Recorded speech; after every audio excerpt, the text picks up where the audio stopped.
Mature people are rightly slow to accuse the people around them of betrayal. If in their anguish at being manipulated, they should say something like that. It stands to reason that they're going to get it right back at them. But there's a huge difference between calling somebody a traitor and shooting them without trial. The high stakes traitors who killed JFK earned the title betrayal. And they have ever since worked a high stakes success gamble from Hollywood and America's media mecca puppet show. A lot is known about them. Their language is deeply encrypted. They operate off the record. They're terrorists, domestic terrorists, but they believe they have an old school behind them. Well, I have yet to hear anybody, anywhere, take up for our grannies in the matter of COVID 19. Faced with ecocide, people probably figure it's a compromise of some sort with the Axis. We've already been through their song and dance about the initial attack. Here we go again. Well, the Democrats are not doing better in this matter. Part of it is that America has very little trouble due to the media make it puppet show of making it out that Americans, for the most part, already know everything and don't need any kind of detective work or academic study or review boards or peer review or scrutiny to what pops into their heads, no matter where it should come from or why it popped into their heads. The fact that it popped into their heads is reason enough to believe it, apparently. You shouldn't ever just guess. How is it that an idea that just pops into your head doesn't get doubted, doesn't get questioned? Well, it's because it's reinforced effectively. And the Democrats have reinforced the idea that there's nothing to the dangerous situation with these attacks, as though if we just let them go and don't push for review and oversight, it will get better. And the people who are in charge know what they're doing. A good example of this is also what the Blinker or whoever he is said about the Ukraine. He just said Russia invaded North America. And people say, oh, well, the referee put the flag down at the American line. They don't question whether that's true, whether it involved the same sort of terroristic campaigns that we've seen used by heavyweights attacking our own society, whether it was part of an insurrection mob. They don't ask anything. They say the referees put the flag down, man. That sounds right.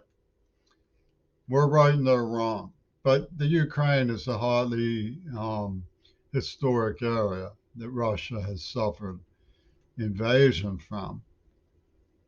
And there's a lot of blackout over what America does.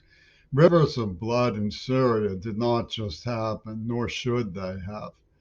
The fossil fuel industry that's under scrutiny for climate change, for spreading these flames over Africa that are creating a hostile environment for masses of people. We're behind all of those oil wars. So the Axis has an iron fist over the referees' flags a lot of the time. Are there detectives that are capable of looking at purposeful clues? Well, the Kennedy assassination storyline has existed in a twilight zone. Even professional researchers seem to balk at the most common sense investigations, like who had the rifle to begin with. Why were they called curtain rods? What could they have had in mind when they spoke of a Texas school book?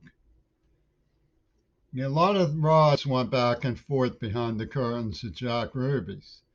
The man who poisoned me, a Trumpy tune who used to play a game called Bundy with ties in Washington, claimed that a curtain rod went through his cheek, but there was no scar. What was he talking about? What's this mean? Curtain rod Serling? Are we so sure that these clever, clever poets didn't think through a whole song and dance with their word games? I'm afraid there's plenty of evidence that they did. Cyril Wecht lived at a road called East West Circuit. A boy was there once named Ewart, Ewart. That's where Andelman and Gordon took me and sat there for a long time one day.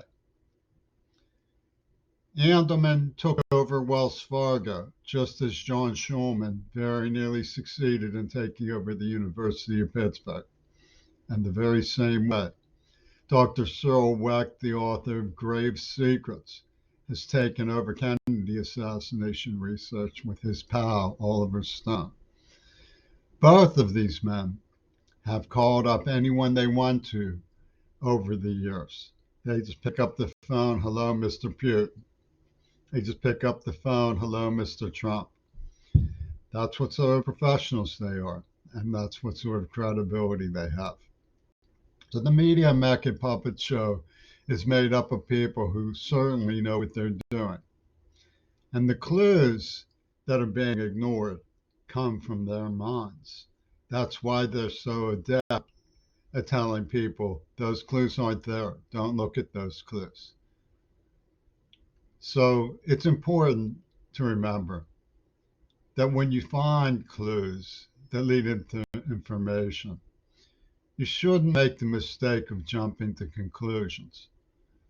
Don't ever just guess. Don't believe the first thing that pops into your head. Don't believe things that people say all the time. Don't believe that you have some sacred insight that allows you to hold your pick and play middle C and get sacred chimish from the gurus of Oz, because it doesn't work that way. It's hard to be an intellectual. It's hard to have peer review and to check your own premises, but sometimes it's very, very worth it. Now, Congress has made me into a test tube.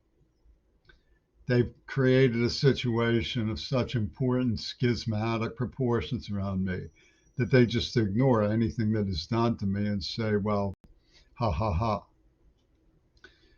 The truth about the situation is, when it comes to my home computer, they invaded me with a blindside attack. They're not going to stop invading my home computer.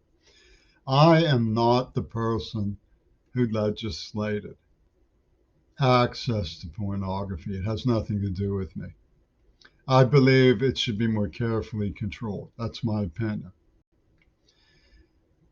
I am not the person who wrote the pornographic genocide letters, who they are defending. Because Amy Globalzar knows you. She knows that deep in your heart, this is what you want. The eradication of whole substratas of your fellow man. I grew up in this place. I know that public education had a chance, that liberal humanism had a chance, that the World Health Organization had a chance, that the United Nations had a chance, that global ecology had a chance, that human progress had a chance. Hope is fast disappearing. The hope that's disappearing is disappearing into the pockets of the wealthy who couldn't care less. We do have to come to terms with this. We have to come to terms with it through democratic processes, through sincere attempts to do reasonable caseload work as detectives and members of the public interest, advancing the public interest, advocating for our fellow men. But we're all being hit these days with spin. You have to calculate your words or you'll be canceled. Cancel culture is real. It's part of political correctness. Political correctness was, in fact, advocacy for the axis. If you can get people on their toes about what they say, you can make them real scared of the consequences of investigating. Conversely, if you can't, you can smother them with evil innuendo and cruelty, and they won't balk. It'll be a test of strength. Howard Stern will come after them. Frank Zappa will come after them. The ultra right wing will come after them and slander them and spit and invade their homes and take their girlfriends. This sort of thing is what's going on in the collapse of the dignities of the United States of America. Forgive me. But they continue to steamroll me. They continue to freeload their ransoms.